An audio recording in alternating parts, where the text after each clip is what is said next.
So again, if I started over again today, that's one thing that I did back then that I would absolutely do now and put at the top is talk to a lot of people every day. Talk to a lot of people every day. What's up, everybody? BC here again. Welcome to another video. I wanted to do a video today basically saying, hey, if I had to start over today, like 10 and a half, 11 years later, what would stay the same? What would change? And I think this video is going to help you guys because I wrote down 6 or 7 points that I think will hammer home some of the most important things that you need to do, because some has changed, but a lot hasn't, right? And we'll explore that today, all right? So a couple things. Number one is from the get-go.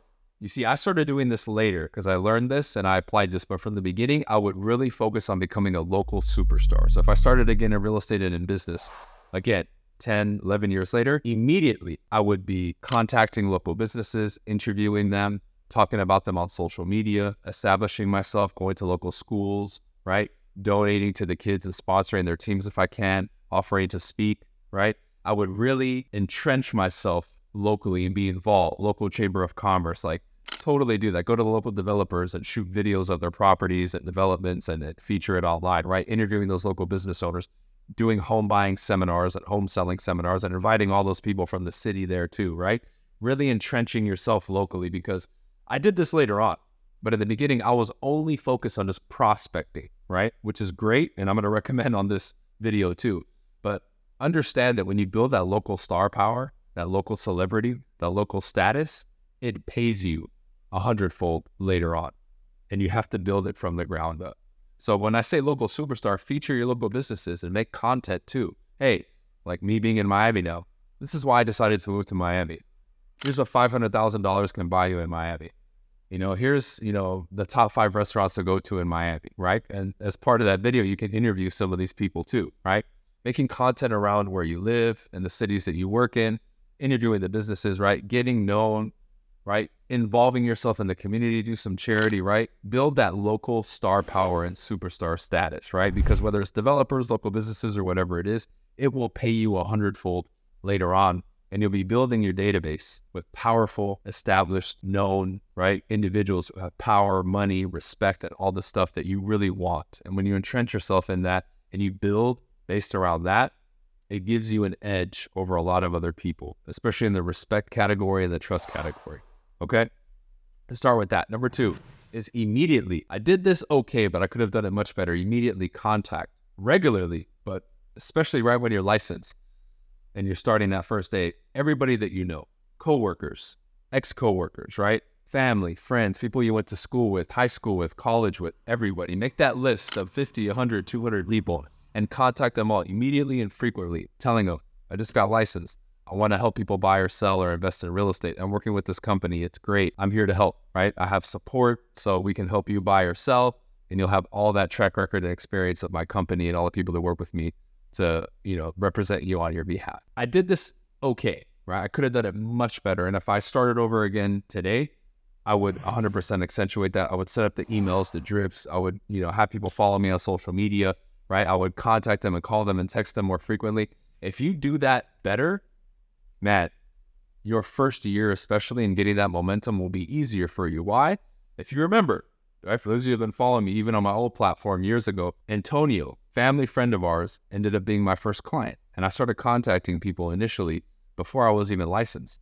We had to close that deal under my vice president's license, right? Because I wasn't even technically licensed yet, but I was involving myself in the deal and making sure that we did everything legit. But I got that opportunity because I started contacting people even before I was licensed. So this works. It's not to say you're going to get 20 sales your first month or year from people that you know, but if they give you 1, 2, or 3 that first year, that's more than enough that you need in addition to everything else you may generate to get you going, get your business established. So definitely the people that you know, friends, family, and everybody, you contact them early, often, and with a smile on your face, right? The next one is, if I started over today, I immediately would start with a CloudBased Brokerage. I was with EXP for years. I'm with Real Brokerage now. And when I look at the benefits of these companies that really didn't exist or weren't known when I started 10 years ago, I mean, it's just a no-brainer, right? I'm getting stock and I'm getting rewarded stock. I'm building revenue share, right? I'm able to have access to my network and other networks at Real Brokerage, right? Have access to agents and their masterminds and their Zoom calls and their help at all the companies' training as well.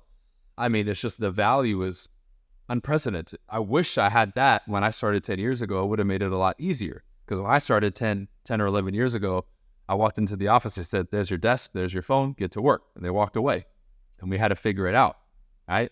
So you have access to so many more resources and opportunities that back then it didn't exist and we didn't have it. So again, if I started today, I would definitely start with a company. I always recommend Real because I'm with them, but any cloud-based brokerage that's going to be able to offer you some of those things, because the traditional brick and mortar, it doesn't offer the same thing. It just can't. You can't really compare it, right? Here's another one, right? I would prospect. I did this, but I would still do it today. I prospect minimum 4 hours a day.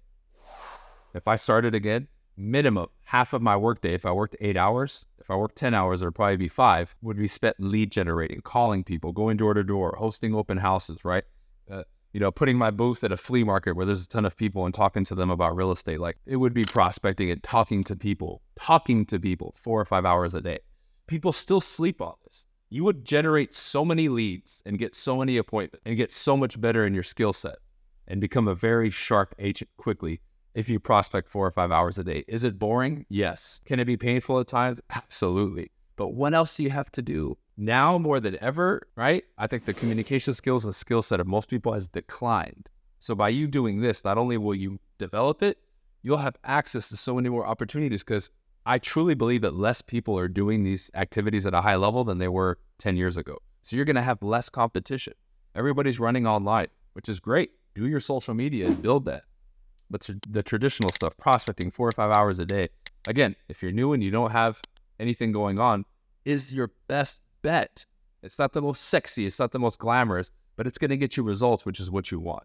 So again, if I started over again today, that's one thing that I did back then that I would absolutely do now and put at the top is talk to a lot of people every day. Talk to a lot of people every day. Okay? Got my trust a sticky note here. What else did I write, right? Ooh, here's one that I put that's really good. Post live action online. What do I mean by that? When you're out door knocking, record. When you're making calls, record. When you're showing properties to clients, record. When you're out there in the field doing your thing, record. Not only is this great for stories and social media, but it's also great for posts, and it's also great to drive a lot of traffic to you online, right? People love seeing the live action stuff, and I showed it, right? But not until later on, and not enough of it. I should have shown a lot more of that my first couple years. If you go back to my original YouTube, some of my most viewed videos are live calls and that live role play and that kind of stuff, because people want to see the live action, day in the life of a real estate agent, right? That's also a live action one because I'm showing people what I'm doing that day. So posting a lot of that stuff kills 2 birds with 1 stone, right? You'll be working and doing it anyway, right? It's also going to create content for social media, but you're going to drive a lot more traffic doing that than you would doing traditional stuff, like long form videos like this, where you just talk about things or do a how-to or talk about a particular subject. That's the high octane stuff that I talk about when it comes to social media, the live action stuff. Show the live calls, show the live presentations, show people your role plays, right? Show people, when you're going to the office and what a day looks like for you. Show the live stuff. I guarantee you it's going to be easier for you to create content that way and to get more attention, but it's also going to be that high octane type of stuff, right? Cool.